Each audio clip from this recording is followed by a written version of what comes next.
That's how it all looked a couple of weeks ago. Back-to-back champions for the Sydney Kings. And a couple of years ago when I bumped into this man at Summer League in Vegas, I said, "You want to come on our show?" And he said, "I do." And I said, "Well, you go back-to-back and you can make an appearance." And it's taken him 4 years as the CEO of the Sydney Kings. Just speaking of Chris Pongrass, who joins us finally on NBL Overtime. Mate, you made it. Congratulations. Thank you. I feel like, this is the pinnacle of the career, is to finally make it onto overtime. Mate, 4 years in the making and back-to-back champs. I wonder what it would have taken to finally get on. Well, mate, if you get the three-peat, we'll actually move NBL Overtime to Sydney, but we'll talk about that off air. Hey, mate, I want to ask you, before I let these two loose, I want to ask you, because you win the championship on a Wednesday night, and media reports are that Thursday morning you're all back in the office. Now, there's always mayonnaise, and I put mayonnaise on a lot of stuff we do on this show, so I understand that. Were you honestly back in the office 9 a.m. after winning a title the night before? No. This year I tried to enjoy it. Good thing is about our jobs is we're on the phone constantly. So I'm not going to lie. So there were some phone calls that morning, but no, we had a lot of media and stuff, and I avoided the office for the next couple of days. CP, congratulations again, mate. Well done to you and the crew. We just saw some of the vision there on the play on, and you, the big smile on the face. Well, what is the feeling of satisfaction and accomplishment when the team achieves what they've done? For a CEO, we see it for a player, we understand it from a coach, but what is it for you as the CEO? A lot of emotion, to be honest. And this year, it was more relief than anything. I think I coming into this last off season, I did want to try to enjoy the season a little more. I think I wouldn't say I took for granted, but I didn't enjoy last year's championship as much as I wished. And so coming through this grand final series, I said to myself, just try and enjoy every minute, win or loss. And for me, it was more relief, because the anxiety of a game 5, down 7 with 6 minutes to go, backs against the wall, you're starting to see it slip away from me. It was relief. It was a lot of pride in our group, in our organization. And, just privileged to be in the position I am, and given the tools and resources around me, and our amazing coaching staff and great staff and ownership group and players to be able to do it. I feel quite privileged. Well, it's not just privilege, mate. You've earned that. And you're doing an unbelievable job as the CEO of that team. Thank you, mate. In terms of look at the crowds and the teams that you've put together. What would you, looking back to what you did over the off season, and it's obviously there's years that go into a certain team build, but what would you say is like the secret to the success of this year's team build? Was there something that you did that you look back on and you think, you know what, that worked? Honestly, and I feel like I'm beating a dead horse, but I feel like continuity, and I keep preaching it, this year more than any year, we really saw our bench, who had been around together for a long time, in, bench and starters, right? Xavier this was his 4th year with the team, Brucey's 4th year, Geordie's 4th year, Gus's 3rd year, DJ's 3rd year, Jalen Galloway's 3rd season with the team, and that's just off the top. There's 6 players right there who have been around the group and saw what winning was the year before. So when you talk about continuity, particularly this year when our bench was so important and losing 3 crucial imports from last year's championship team, that for me, I think set us apart from the others, and bench depth, and being able to have such a successful group of players that can kind of check in or take advantage of different situations, like game 2 of the grand finals, and, like Gus's performance in game 5. I mean, we don't win that without our bench. Chris Pongrass, I'm a fan. 4 years, what you've been able to do is just inspirational and impressive. As you know, every year this league gets tougher, and it's hard to continue to improve, and you have done exactly that. So my hat goes off to you, right? Congratulations to the organization from head to toe, what you've been able to do since you've been here, especially going back to back. And you're absolutely right. This was hard.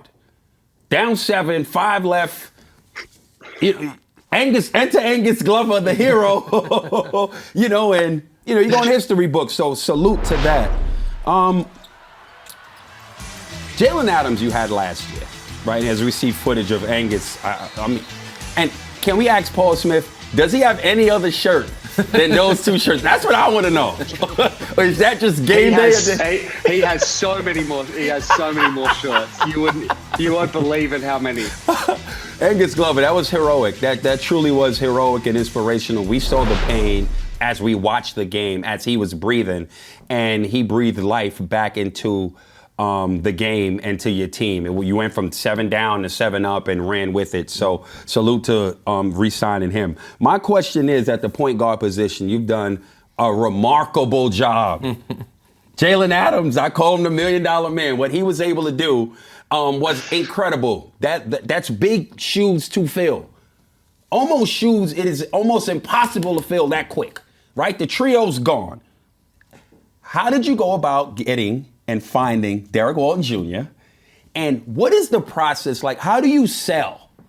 Or is it more of a conversation when recruiting these imports? Because you couldn't get more perfect than what you got out of Derek Walton Jr. Grand Final MVP. 11, like you said, player of the game vouchers. He has been remarkable all year. And when you needed him to get to that next level, he did exactly that.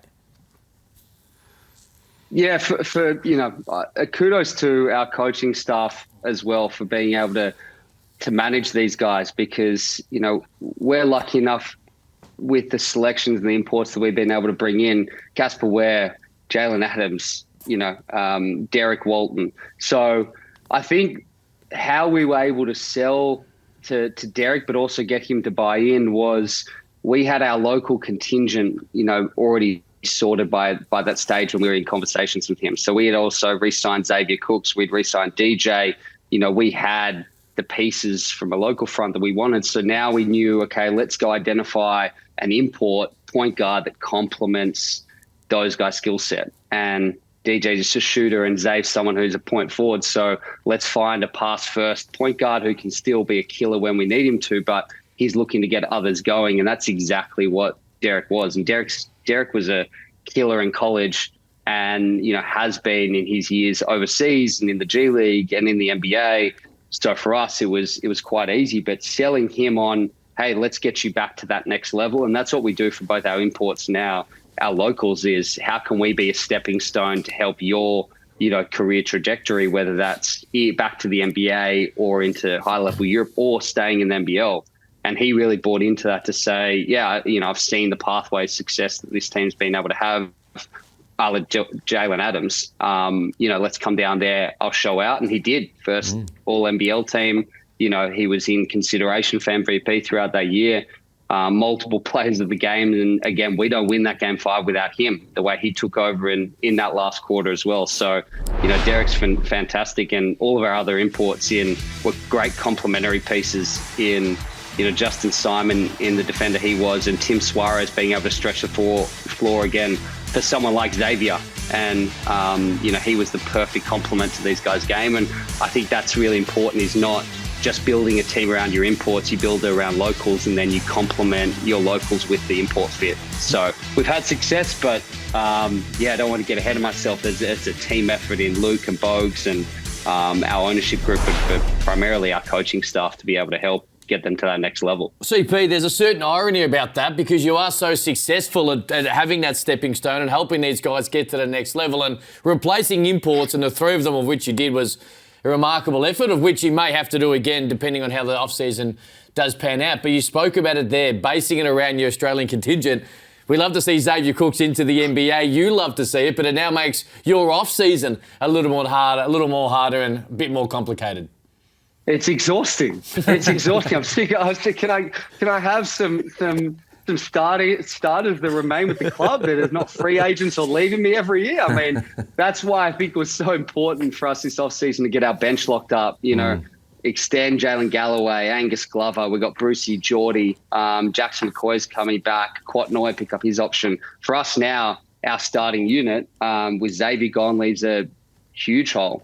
And our conversations with our imports are great, but again, there's always the allure of more money and bigger lights overseas. If we can get them back, we definitely want to entertain that. But yeah, it's I don't want to have any knee-jerk reactions and just spend money for the sake of spending money on specific players. I think it needs to be methodical, process-driven signings and just not quick knee-jerk reactions to either recent success of players and just take our time with it.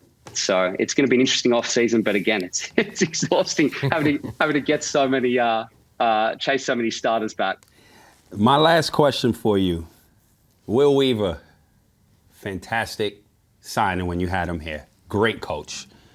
Chase Buford is literally a 1 of 1. Come in 2 of 2 in the best league in the world outside the NBA. That just don't happen, right? I love them both because, as a fellow American, these guys are characters. They talk their stuff, and they are very emotional individuals. So I love all of what's happening. What's the recruiting process to go find these coaches? And because they've had, Will Weaver didn't win, but he came as close to winning as you possibly could in this league, and they've had success in the regular season leading up to the grand finals. What is that process like? Are you doing this by yourself? Are you you know what I mean? I know you had history in the NBA with the Memphis Grizzlies, correct? Mm-hmm. Right. So you have relationships on the ground in America. How does it work? Right? Are people just calling you? Are you reaching out? And what is those conversations like to get these guys, these gentlemen over, who've never been a head coach over here and have come over and straight up killed it? Yeah, it's an interesting question, Corey. And to be honest, Will and Chase have been phenomenal. Coming into a new league, moving across overseas, it's a huge challenge to be, as you would know, an American over here in a new league and try and manage those expectations, especially in a city like Sydney where it's a winning town and the expectations are quite high. So for them to be able to come in and do that, it's phenomenal. Yes, relying on my relationships overseas, but lucky enough, we've got, someone like Andrew Bogut in our ownership group, Luke Longley, who both have those connections with, different teams over there. And for us, I think that was leading on them as well, and their relationships. But it's similar to kind of the imports, right? It's when you have success with Will, for example.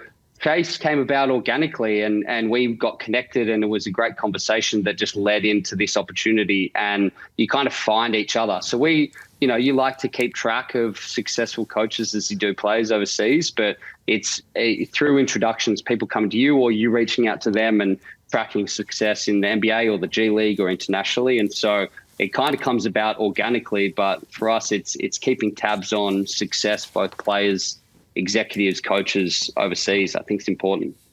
CP, just super quickly, mate, you mentioned Chase there. Is he going to be back? Is he going to be back for the three-peat?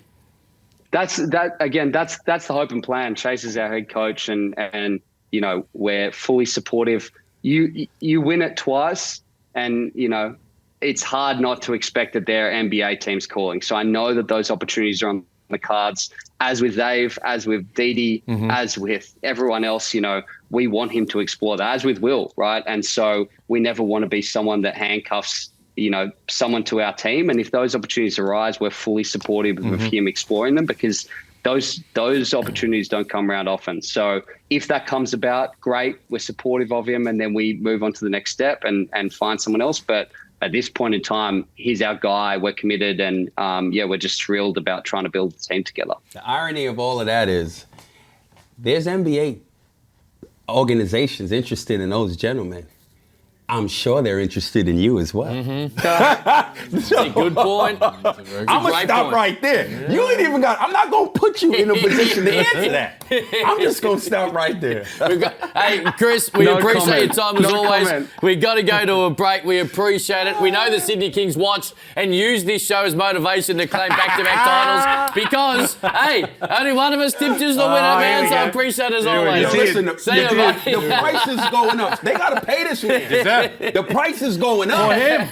Price is going up. Yes they or no? Pay that man. Yes or no is next right here. I'm well looked after. And thank you. I'm good. Thank you, brother. NBL Overtime, plenty more next. Thank you.